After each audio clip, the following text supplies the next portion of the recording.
色对娃娃哦。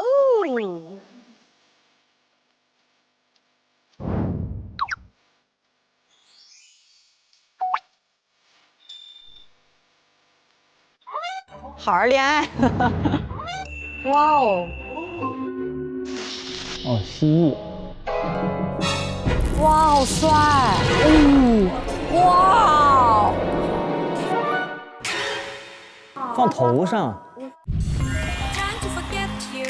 古纳拉黑暗之神，克里多，攻击！太婆，他们太欺负人了，一个又来一个，到底要来几个？什么时候是个头啊？这有点反常。这是干嘛呢？动头哎，他不怕的。你要扒着你就死死的扒着好吗？你怕吗，阿姨？我不怕，他爸怕，但是第一天怕，第二天就抱在怀里了。这个东西可以这么听话呀？我还给它洗澡啊。这个东西咬人吗？不咬人。不是小人刚刚好啊。我怕，我天哪，我吓到我了，我觉都睡不好。小橘子隔实了，给你按摩按摩，但是肚子摸起来也是比较软的。啊哈，你太可爱了，是不是我们小橘子啊？嘿，你这样好可爱。佩西，这怎么谁带来养的？放上去那个宠物电击啊。我们现在是干净的小橘子，小橘子卷饼，是不是？幸福的小橘子卷饼，这边，看看，小橘子排大饼，出来吧！这可以放养吗？对，我们家有2只蜥蜴，一只是棕狮蜥，叫做小橘子，还有一只是散蜥，叫哈哈。这养了1只啊？它有2只。我觉得我好像生活里面应该有一个小动物陪伴会更好，所以呢，我就想到了爬宠。嘟嘟嘟嘟，哎呀，我还没吃东西，吃一口。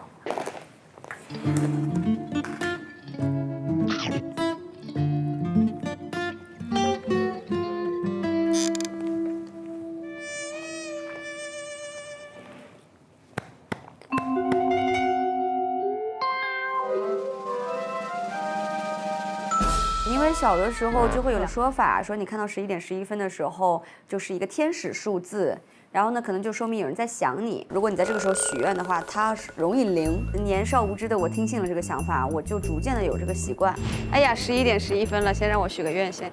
啊，每天吗？他还真的坚持了20年了，快。啊，好浪漫呀！这不是光棍数字吗？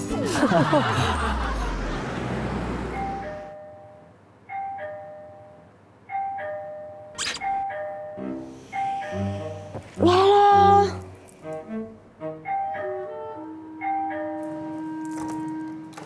嗨，哇塞，哇，你咋了？好香哎，很好闻。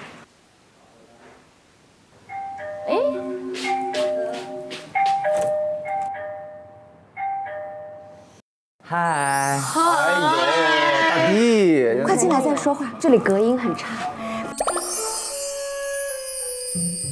不然所有人都知道我们在这里录节目了。拿了一个盆栽。这是发财树。哦，谢谢。发大财。谢谢发财树不在大，在于它要一直在。好，我家那棵发财树就是不浇水它都能那个活着。这说明你真的发财。我跟你讲，我把发财树养死过2次。这个孩子不得了啊！我也老养死发财。这话也不用说出来，那这颗压力不就很大吗？这次我不会让它再死了。那这怎么办？长大了还得给它换盆儿是吧？它不长大。嗨，它哈你了吗？它还能哈人啊？所以它叫哈哈。哦，它叫哦，就是它会那个把那个啊这啊，这里它会。这是一个这一个空间就是艾蜜的和细菌的这些。哦，艾蜜，我天哪！哎呀哎呀，啦啦啦，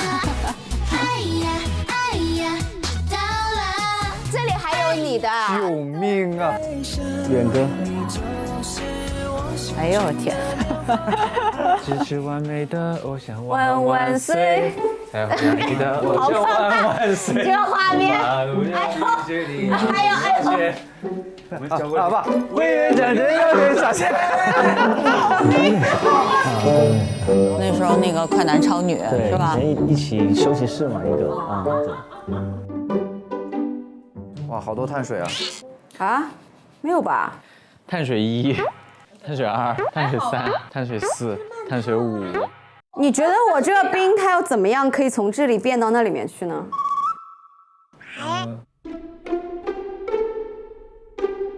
我天天加冰，你就不要再加冰了吧。感谢你。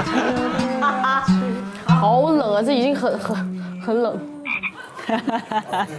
来，好久不见，真的是好久不见。我其实最好久不见的是你，好像挺久了。跟陆毅是很久没见了。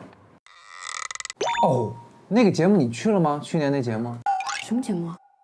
他们就你们几个，没有，那是我们不是一届的，不是啊，你们不是一届的，哥哥，你是前辈。你孩子参加的时候刚好18，对不对？ 18岁零1个月。从拍戏来说的话，我14岁。天哪！到明年我就已经20年了。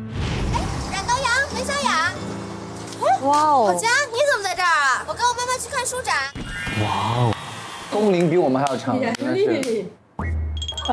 你说出道这事情，我28做这件事，我是28，但别人16、18就做这个事情，那对吧看看？每个人时区不同。哎，每个人这样子在一起，不是因为年纪，而是因为能量，而是因为刚好我们在一起。对，你现在看上去真的远爸本爸。哎，所以你们俩为什么是那个一直就是这样女儿的感觉？好问题。挨密的时候，他就觉得他觉得他特别想要一个像我这样的女儿。对，我觉得她是我理想中的那种女儿。就是我18岁的时候的那个，好可怕！我现在在说什么18岁的话呀？可是你的状态天哪也是那样嘛，我感觉也没有说差多少。真的吗？对，我觉几乎得还是。没变，但就是多了一些智慧。你们希望一个小孩叫你们啥？叔叔，我也是，我希望叫我阿姨。实话，该是那个年龄就应该干那个事儿。如果别人叫我叫姐姐，我会很认真的说叫阿姨。他那个表情，叫阿姨。为什么 ？Tell me why？ 为什么？我非常在意辈分这件事情。你这什么表情？在卖萌啊？怎么了？你是要叫哥哥的是吧？你是要叫其实吧，也有我的一些亲戚叫我大爷。你要么不叫，要叫大爸。你怎么老给自己升辈分啊？远爸就算了，这大爷还……我的表弟表妹的孩子叫我就是表大爷啊，我们都叫拜拜。表伯伯。表伯伯。表白，我一直很有自信，我一直很有自信。你是什么？皮哥是舞台，真的？你表白唱表白啊？唱表白但没有要表白的人，真可怜。所以我踩了个椅子呀，我在那个椅子上踩来踩去，在自己跟自己表。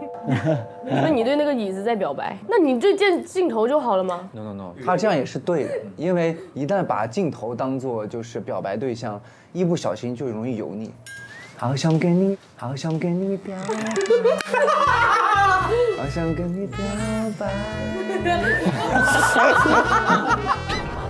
我觉得这个机位承受的有点多。照顾一下他们吧。好想跟你表白，哇，拒好想绝。跟你表白。晚安 camera。可以了，差不多了。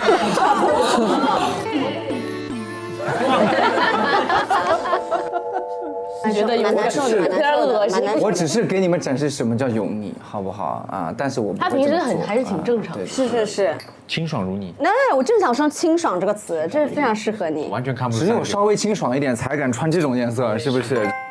啊！你这么爱紫色的，对，那你说从小就喜欢严丽丽啊？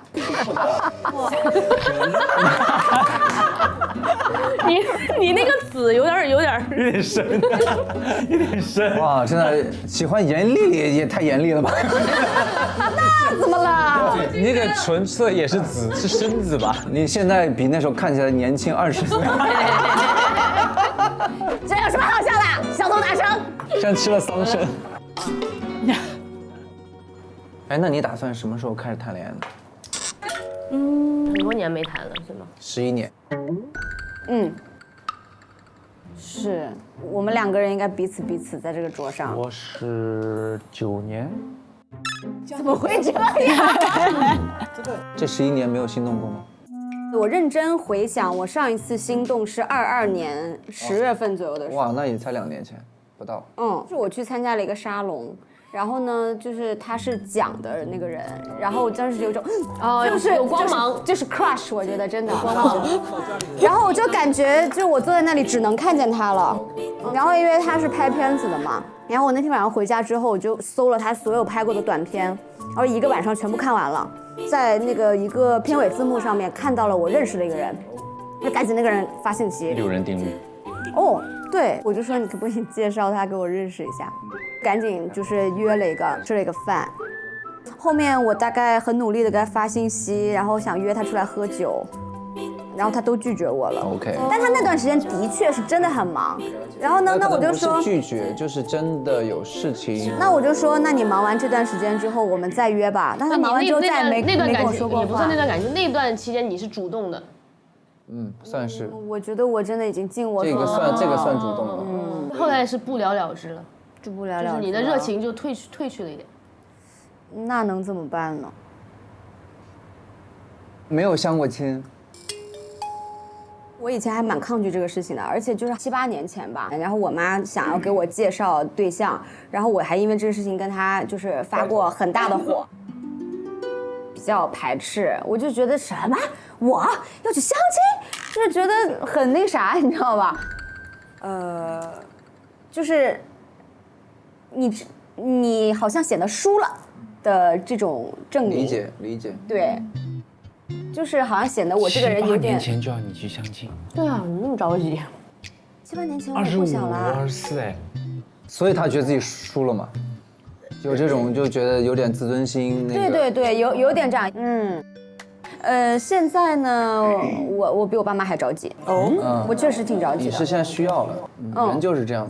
因为太久没有谈恋爱了，我真想谈恋爱。因为我觉得谈恋爱这个事情是你2个人会有一些亲密关系，这个是对于我人生和工作来说都很需要。对，所以我现在就很着急。我跟你说，抛开一切世俗观念以及什么那些思考，哎，大家跳水，美涵是不是一个非常优秀的女生？对啊。又可爱又漂亮，然后又独立，然后又这么多年的一个积累。我跟艾伦就是见过你之后都觉得哇，就是美涵是一个特别值得娶的好女孩。我跟你说，你这句话我从18岁、19岁记到现在，我记到现在。然后我那天跟思文说的时候，我说之前我还有几个好朋友说，觉得我是那种特别，值得娶的女生。对。然后呢，这些人他怎么不来娶我呀？这还没到吗？你是不是自己挖坑？你是不是叫张爸爸？他这块玉太稀有了，确实是最好的状态，其实是顺势而为，是顺其自然。对，该到的时候就是刚好就到了。希望你人生之后的所有都能来得很突然，尤其是幸福。谢谢你啊！我也没有相过亲。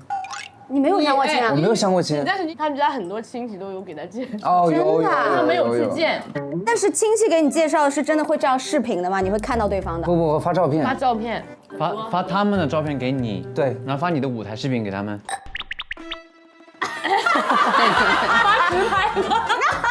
这是动态的。对，直拍。对，直拍。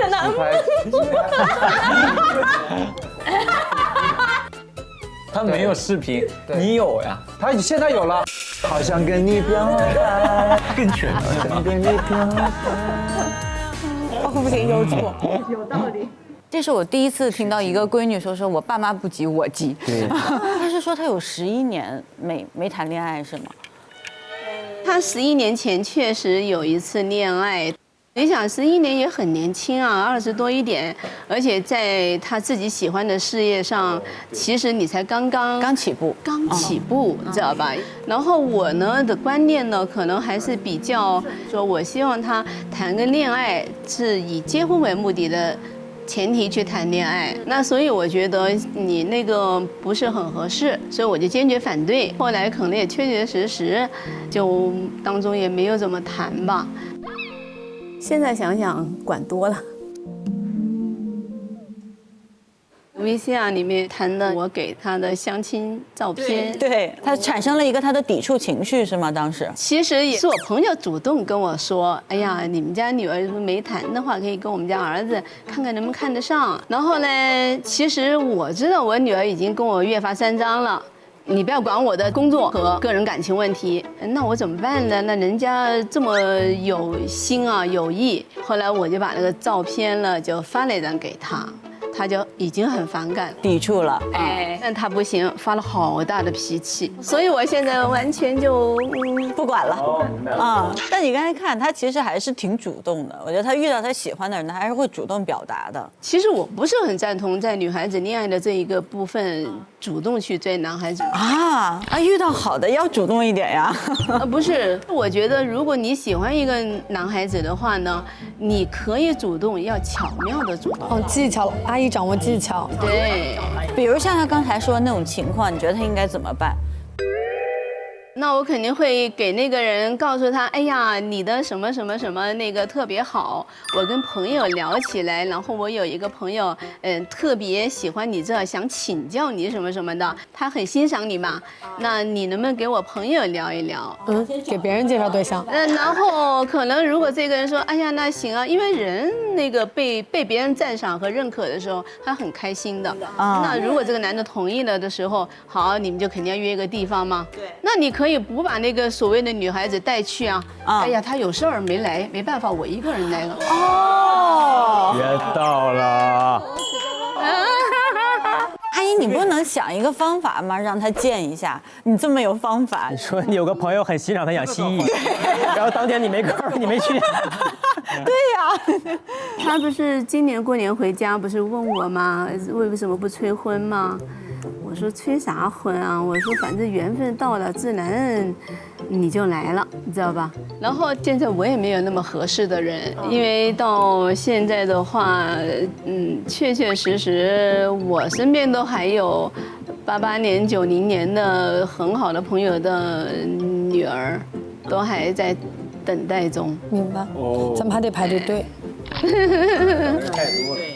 你一年能回北京几次啊？几天啊？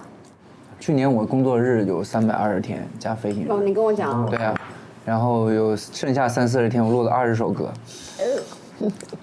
我其实蛮难想象这种情况的。对我自己都想不到，因为我就是从来没有觉得我做这个工作一定要有那么忙。我会觉得这样是件很恐怖的事。是。但是你会希望这样吗？因为我看你刚才这样撇头了一下。一定希望自己有持续的项目，还是希望要有的。你懂我意思吗？理解。那就别人就短半年就会忘了说啊，你唱歌的，你懂我的感觉吗？这个感觉应该用胡老师的一句话来说，就是如果你不一直在的话，别人就不会带你玩了呀。胡老师是谁？胡彦斌老师。沿着脚尾，另一个卑微谁？真的，我俩好像现在点播节目呢，搁这儿。就有人他们说男人至死是少年，我有时候也确实是对这句话。换台。我俩是披荆斩棘的哥哥一届的。还没有人，还没进为证，还是跟天一样笨拙。我想孤寂的河，一望无尽的。对，好。Super Boy， 我期待梦想奔跑不倒带。喂，的确是这一首哦，这是。你明年40岁了，你知道吗？40了，对，刚过生日。关。那你们就觉得这么多年出道以来有没有什么心态上的变化？哇，老变，老变不是从 A 到 B， 而是它是这么变的。变幻世界，而且他真的起伏挺大的，很大他的人生就是人生太多的变幻莫测了，太精彩了。就是有一些很悬的，很多悬的地方，就像《嘉宾》这首歌，是我刚好跟前一段公司的那个合约，或者说刚聊完，我们结束吧。我当天我聊完之后，我到楼下喝了杯咖啡，我遇到了这个公司的同事，问我在干什么，我突然我没干什么。哎呀，我这首歌你要不要唱？我说唱啊，就是嘉宾。哇！哎，我不知道为什么我听到这个，你说同一天刚跟前面公司解完，然后就遇到这首歌，我就很感动。刚好一起在楼下的咖啡厅遇到，你说这种事是什么事儿呢？真的不是你计划的，就是丢到你这儿，然后你就接住，哦，好，那就这样吧。就2个字，无常。就像我之前，我从天娱离开，是因为那个当时天娱有个规定，1年收入不到12万就可以解约，然后因为我满足了这个条件。那段时间应该算是我的人生第一个低谷。我是觉得我在那个时候还没有非常的形成一个强大的自己，那个自我还不是那么的稳固的时候，我就会怀疑自己。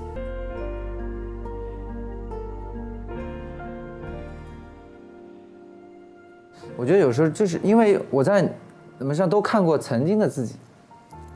美涵也是，美涵那时候就觉得美涵跟我一样，我面试 P 哥3次，你面试浪姐也有几次？3次，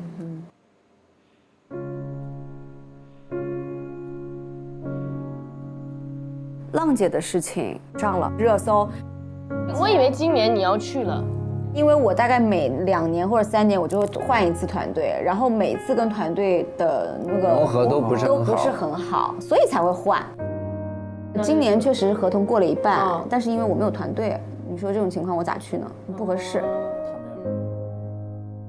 然后还有热搜这个事情，我非常的有发言权，你知道吗？因为我之前那个就考研的事情，我真是偷摸考的，偷摸复习，在考完了还没放榜之前，突然有一天哦，我就是那时候我妈还在家里，我们2个人躺在床上，我在刷微博就，为什么我的名字在这？对，而且是热搜第1，写的刘美涵北大，是真的吓坏了。因为我说真的，我是一个非常要面子的人，这种言简意赅的热搜是最吓人的。对，因为那时候还没有放榜，我也不知道我能不能考上，而且我并不想让别人知道我干了这个事儿，很尴尬，真的很吓人，真觉得很丢人。因为我当时看到刘美涵北大几个字在热搜第1出现的时候，我知道我是多少分儿。虽然分数线没有出来，但是我已经感觉我应该可能上不了了。在这种上不了的情况下，还要被大家知道，我人真的裂开。我们总说30而立，所以可能我们在30岁之前，总会觉得这个时候我是不是应该立了？但我怎么没立？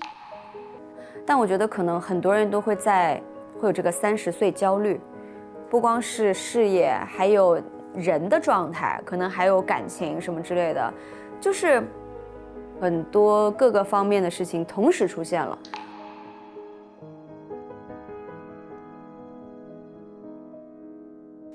他有过一段非常就怎么说很低沉的状态，这个状态你之前知道吗？其实应该是知道，但是呢，他没咋跟我特别的讲。我在他的眼里，他一直认为我是一个很严厉的妈妈。你知道吧？比方说以前他可能会跟我讲什么事情的时候，我可能就会很快的就把我认为的结果说出来了。而不是说，哎呀，你跟他聊天啊，然后慢慢引导他呀，问他怎么说呀。反正他一讲完，我说，哦，这个事情是这样的，你会直接告诉他。所以他说，我以后有孩子，我绝对不要你帮我养。我说为什么呢？他说，你太严厉了，我小时候成长有阴影，我不想给我的小孩有阴影。哎呀，我那时候我听到这个话，我觉得我好失败呀，难受是吧？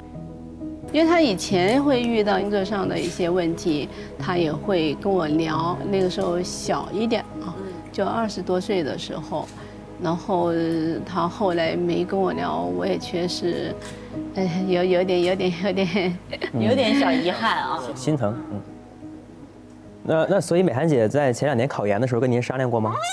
没有商量，他只是告诉我有这个想法，然后呢，他就觉得那肯定收入也比较少了，就是说戏也不多嘛，所以他就想转行提前做准备。然后我说你只要有时间，你考研你也得要看书吧。所以他那个时候还是挺认真的，手的全部都写出茧了都。他好像不太愿意提是吗？在舆论方面看到别人的说，他确实有一点，他觉得是社死吧。但我觉得他有这个努力的这个心是很好的。那可是北大的。对呀，你敢去考就已经。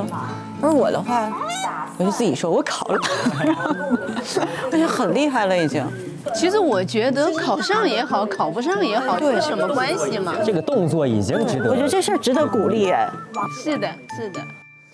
我现在是学会了无时无刻的睡觉，就是这件事我没解决了，我就睡。哦，好羡慕。我现在已经是这么告诉自己的，我已经做的挺好了。对啊，你做的本来就是啊。哎，好奇怪啊，因为你刚才说我已经做得很好了，然后我就会自然而然的接你做得很好，但是这句话好像没怎么放到自己身上。对，这就是要爱自己的表现。我觉得你必须要现在开始对自己讲，其实你已经做得很好。因为你说完这个之后，我立刻就在想说，哎，我好像其实做的也蛮好的，但是我很少自己对自己说你已经做得很好了这句话。因为善良的人总会在反思自己，这就是我们的宿命。你的性格很好的时候，他很公平的，就是不想让你走弯路。我经常遇到很多事情，我就想说没做成，搞不好是个弯路，幸好没去。我当时每次都跟这么想，没去成，那总有没去成的原因。真的是个很会开解自己的人，也许真的就避开了一些磨难。你就顺其自然，也不要什么都不做的等，也不要什么都期待着但落空。你该学的今天要努力去找一找吗？就去找一找好了。就像我那年在21年左右，就是蘑菇还没出来的时候，就我们6个还没有被大家知道的时候，或者说到这里，对不起，我先打断你一下。我那天在我一个大概6年前穿的衣服上面发现了这个，我特地把它拿过来。6年前？不是6年前。那个时候，然后我刚参加完创造营，然后有一个节目叫《合唱吧300》，然后就是说想说做一个07年快男的，因为张远最近19年不是出来了一下，想把他们一起来弄一个，然后就集齐了这几个兄弟。哇。怎么说呢？总之就是带领着我们，就是进入这个节目的一个角色。小队长。对。那我这个是最初的再就有男团。那是最初的，那时候没有亮哥，然后亮哥的进入也非常巧合，是因为蘑菇那天申哥说要去巡演，所以说那我们让亮哥来吧。后来申哥又说他巡演取消了，然后那就申哥那也来吧。我说亮哥你回去，变成我们6个了。没有，亮哥没有回去，我们变6个了，就这么奇妙。然后后来才有我们亮哥的举荐，我们又一起上了春晚，所以一切都是命运的齿轮，你知道吗？我们永远在说什么是实现所谓的音乐梦想？是红吗？是很多歌迷吗？是所谓到什么咖位吗？或者是万人演唱会吗？他后来想通了一点，就是好像只要我在做这件事情，就是在梦想里啦。对，没有错。22年的6月2号，我办了长沙 Live House， 那个长沙 Live House 非常挤，非常小，一共挤得爆了600个人。然后我们仨，我王栎鑫、陆虎，我们在后台听着现场声音。王栎鑫说了一句：“好久没有看到这么多人。”你能想象王栎鑫现在在开大几千人的演唱会？我一步一步的走到了大家面前，然后你就会觉得哇，好多故事啊，对，好多属于你真实的瞬间，且不浮夸，且不现实，且不所谓世俗的红与不红。哇，就很踏实。他每一步都留在那儿了，每一步都算数的，你的每一步的算数，让你心里非常的踏实，而不会让你觉得这是不是来得太快了。如果你太早得到一样东西，就是理所当然；如果你晚得到一件事情，就是来之不易。没有白走的路。很少听杨哥这么严肃的在说这些东西。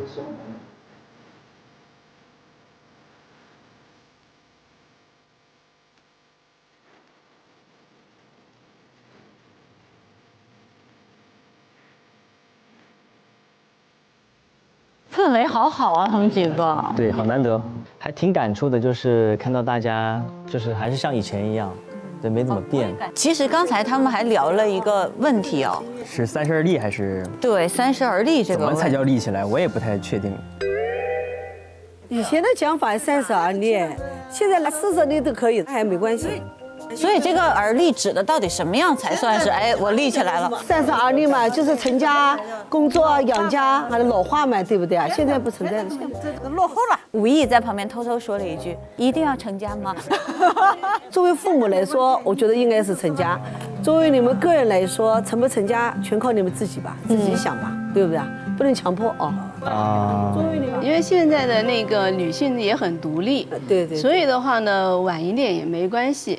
你像男孩子也不着急，真的40岁也不是一个年龄大的一个问题。你就像以前像我们的60岁，比方我妈妈那个年纪，我就觉得50岁已经很老了。是。我现在自己60都已经过了，我也没觉得我特别老呀。对，我觉得跟长寿有关，长寿一个方面，然后生活安逸了，所以他的那个心态也不一样。晚一点就晚一点吧。感觉自己长不大呀，姐。就永远是小孩是吧？就是这种感觉。我真觉得没太大。刚才那个阿姨们说40而立，我想糟糕，40我也到了，但是我感觉好像我也没有什么具体的，还没完全长大，就感觉自己长不大呀。我觉得你自己开心就行。对，改成美丽的丽，30而立，很升华，此刻很升华。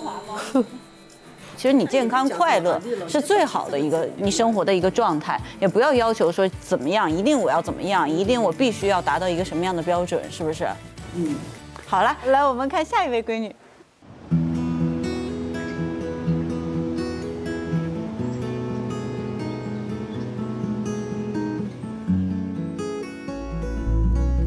扭颜节。Hello， 嗨。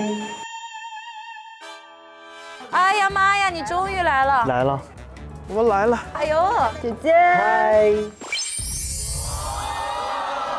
毛宝宝是我们设计师算最年轻的，就拿了金鼎奖，所以他那个衣服啊是从舒适度、方便跳舞、契合主题，我们非常满意，非常好。乐乐是关系最好的好朋友啊，你看上面的那个就好。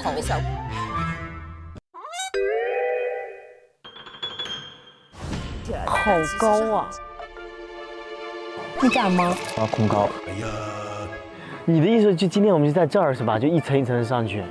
我们从第3层。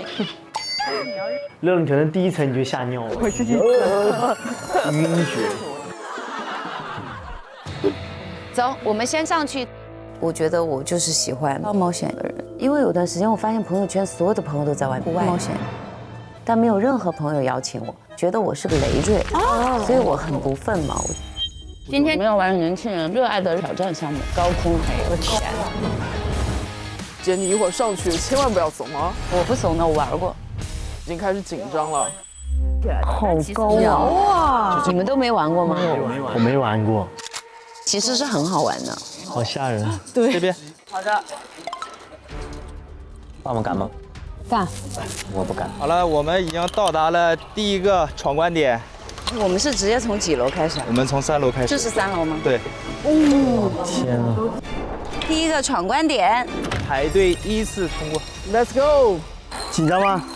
好可怕！来喽来喽来喽来喽！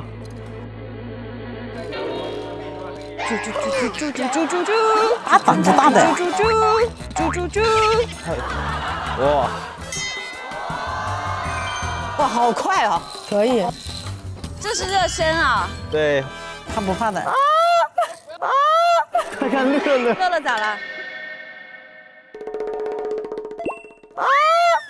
乐乐肯定怕。Come on！ 乐乐，这才是第一步。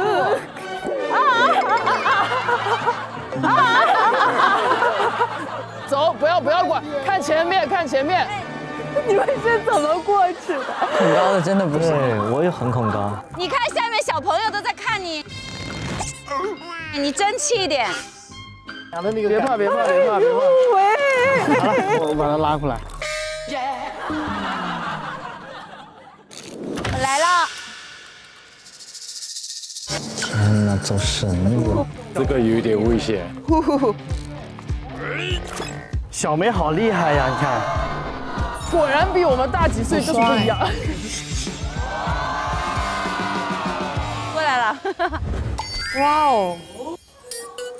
哎呦，不想走这个，怎么办？这个没有那个难。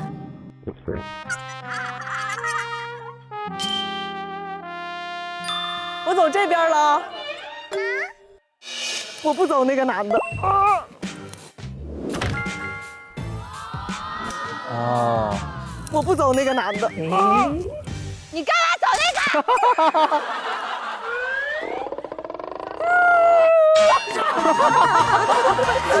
这个很精彩。我动不了，不要惹我笑，我在爬。这特别像他那个坐式马桶。我真有病哦！人家让你踩上去，你这屁股挪过去。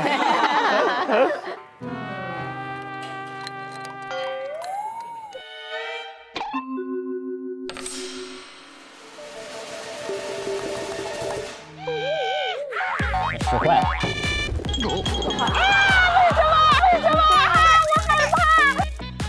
我害怕！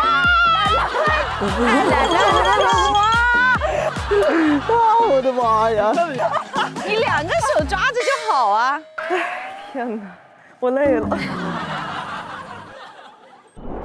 热身结束啊，现在要挑战难度了。我们跟上小梅的节奏啊！好的。啊，我们到楼顶了。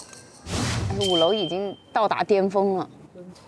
我们这里有一个非常适合观景的角落，在那边。哦，那边可以观景。对，很漂亮的。可以走过去敲铃铛。乐乐，你去吧。好，我来了。你先去冒险。我出发喽。这个最难的那关下了。这个应该有点难。他这个很容易踩空哎，他这个。我试试哈。 都晃的哎！哦，这个打滑。乐乐穿这个大头皮鞋，你是今天真的为什么要穿皮鞋？你是为了凹造型吗？我忘了要这么爬，我以为就是高呢。哇，你们这么高吗？我肯定不行。我真是要死了，这个好难踩啊！这个好难啊！完了，他要坯子了。你不要劈叉喽，乐乐。好累啊！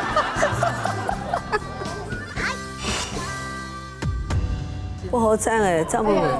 这个难度有点大，这要腿力、臂力都要。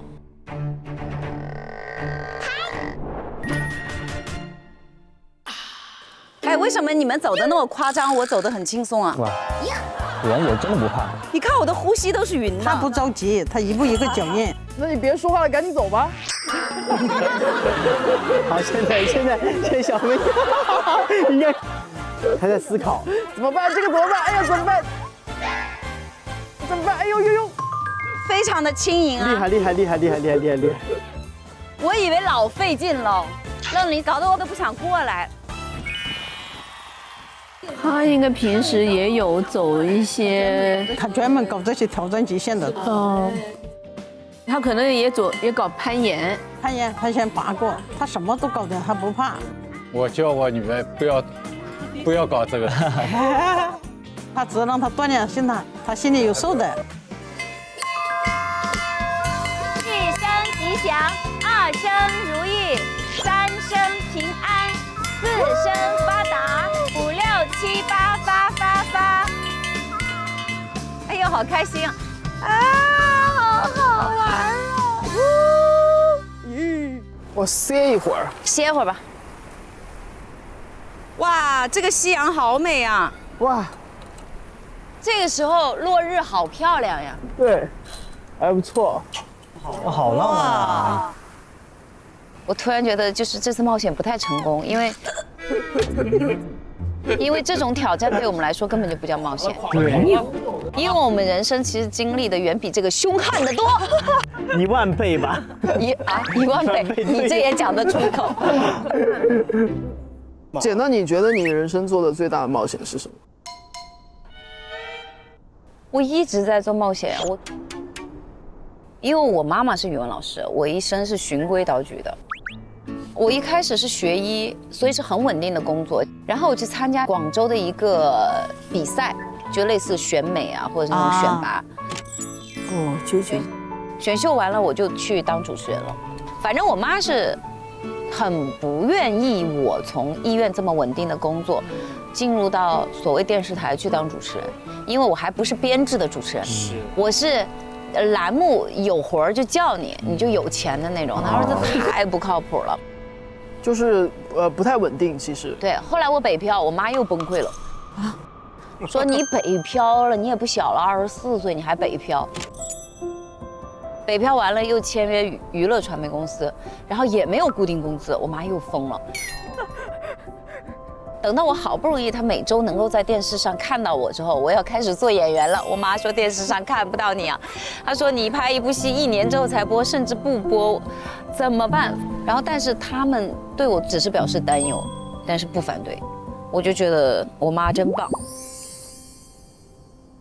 我自己觉得冒险透了。就是一个小城市的小姑娘，然后一路，现在谁也没想到，哇，还成为艺人，做主持人就算了，还去抢演员的饭碗，还做得很成功，对，做得有模有样。这个所谓的成功也用了很长的时间。是，当然是我们看到的成功，其实姐私底下的付出了很多的努力，对，私底下肯定还是经历了一些，我觉得艰难呀也好，或者怎么样也好，肯定是有的。我记得以前那个猫人主持人大赛，我是看过的。看过我出道吗？看过出道，当时你还拿了个就是戒指是吗？对，我你看我都记得这一幕。做一个怎样的女人才是比较好的呢？其实很简单，别忘了你曾经给我画的这幅画。没错，这个就是我。还有，当时你是说我其实有男朋友拿这个戒指头，我记得非常清楚。当时你有感触，然后你哭了。是说男朋友吗？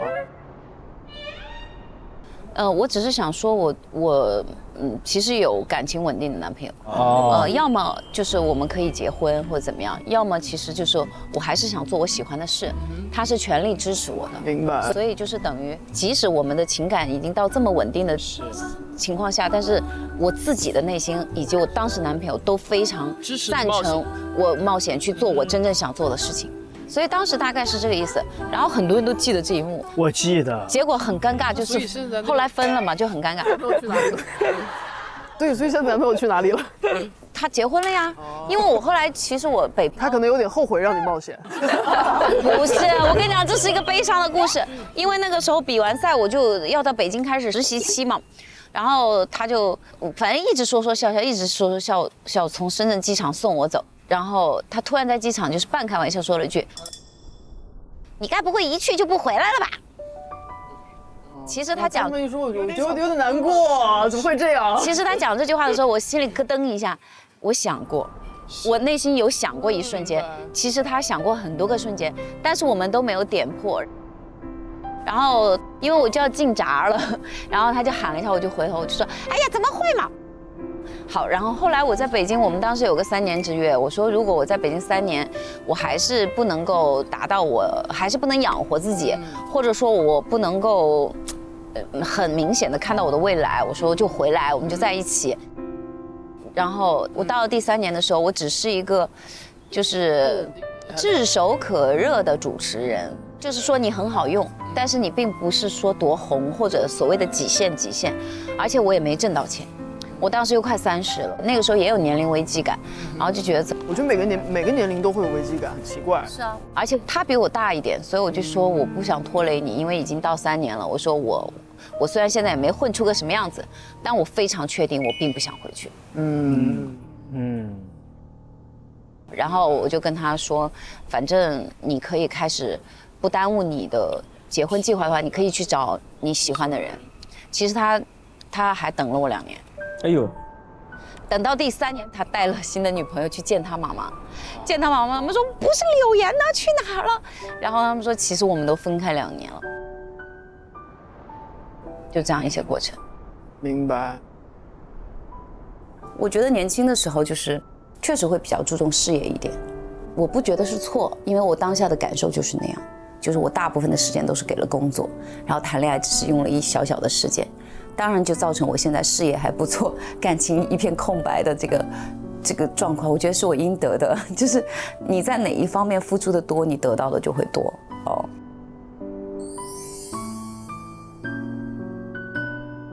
拜拜，拜拜拜拜，走了。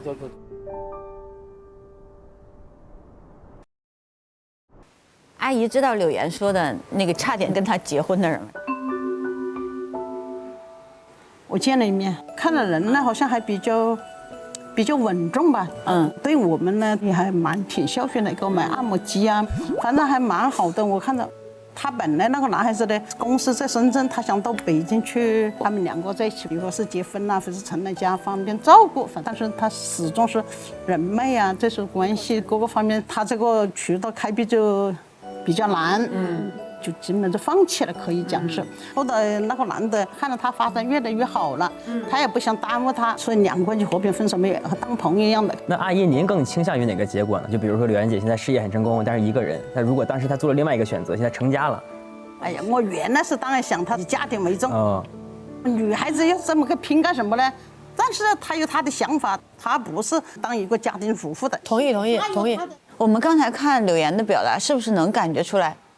还是有一丢丢的遗憾的吧，他还是有点舍不得，不是感情其他任何问题，就是南北分居这方面的事情，异地，对，异地。哎，我很好奇，叔叔阿姨，你们当年是不是很难遇到异地恋啊？因为你都接触不到异地的朋友。我是异地恋。啊，您是异地恋？时髦哎。我在武汉，美涵的爸爸当时是在长沙，然后我们2个人是通信，你一封信来，我一封信去，就这么通了7、8年。7、8年？天哪！其实吧，刚开始通信就是一个朋友关系。他爸爸如果写一首诗给我，我也写一首诗回他；如果他用毛笔字写给我，我也用毛笔字还给他。哦，好浪漫啊！那个写信也有讲究的，可能我想着，他应该是10天内左右应该回一封信啊。比方说他拖了时间，半个月了或者1个月了回一封信，那我就2个月。拉扯。技巧。7年一共发了6封信，彼此。谁去找谁了？后来大概在5、6年之后，那我们就散了。我说你不来，我也不去。然后我就把他写给我的信啊，我全寄给他。我说你烧掉，我没烧。我说你烧掉，结果他也没烧。然后就来了。技巧。对呀，我怎么听起来觉得阿姨挺会啊？所以美涵如果是异地恋的话，你是不会反对的，是吗？如果缘分有了，什么异地呀、本地呀，那都不是话，只要喜欢。主要这人比较关键。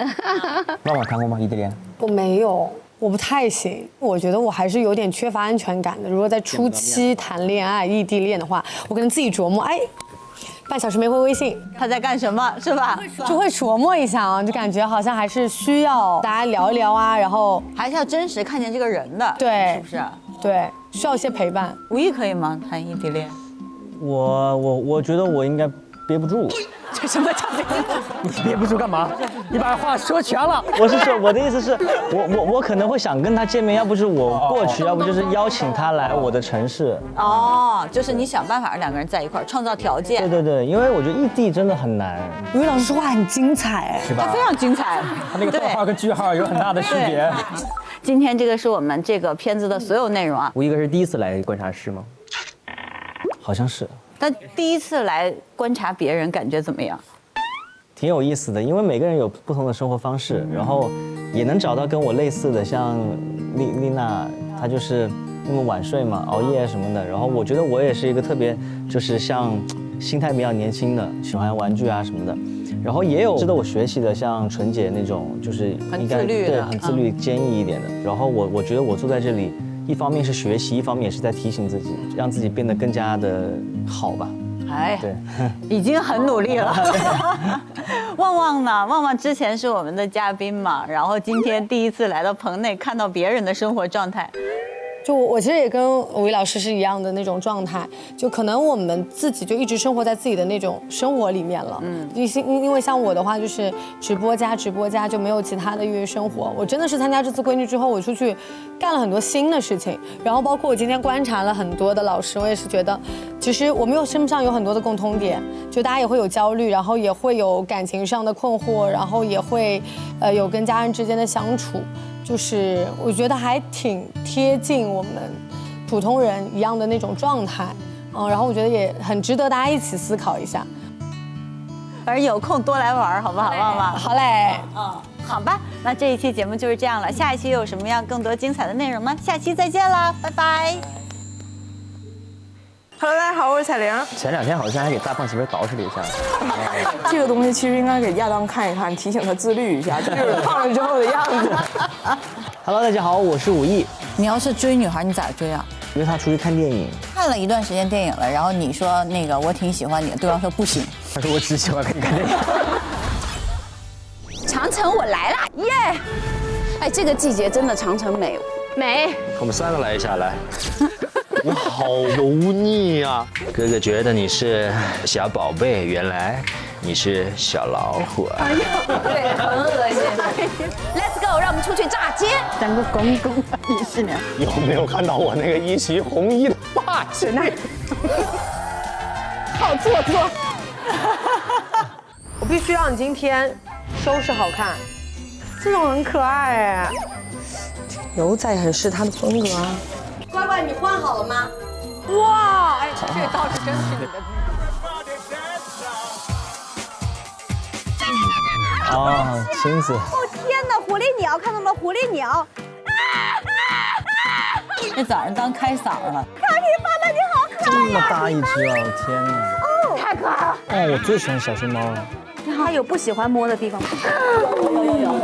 有，胆儿真大。我觉得你录完这个节目应该能有男朋友了吧？我之前也是录完这个节目有的现在这个。他是因为看了节目喜欢你的吗？他以前就是我。真的假的？你很相信真爱吗？对啊。那你是那个付出多的人吗？目前来说，另一位可能付出多一点。在这么难找的情况下，你找到了呀？这11年中有一些困惑，我喜欢那个男生会跟这样的情况发生过很多次，我真的无法解决这个问题。太丑了，这么短了。我很难买裤子，我觉得这个可能套不上。你的身高到这儿可以量身定制。我不想买衣服。他流眼泪，我也难过。所有女生、所有男生们，你们的电子闺蜜来喽！每周2中午12点，会员尊享正片上线 ，SVIP 抢先1周解锁下期正片内容。每周1中午12点，超前营业，闺女和她的朋友们。每周3中午12点，会员加更。每周4中午12点，闺女生活彩蛋放送，让我们一起好好爱自己吧！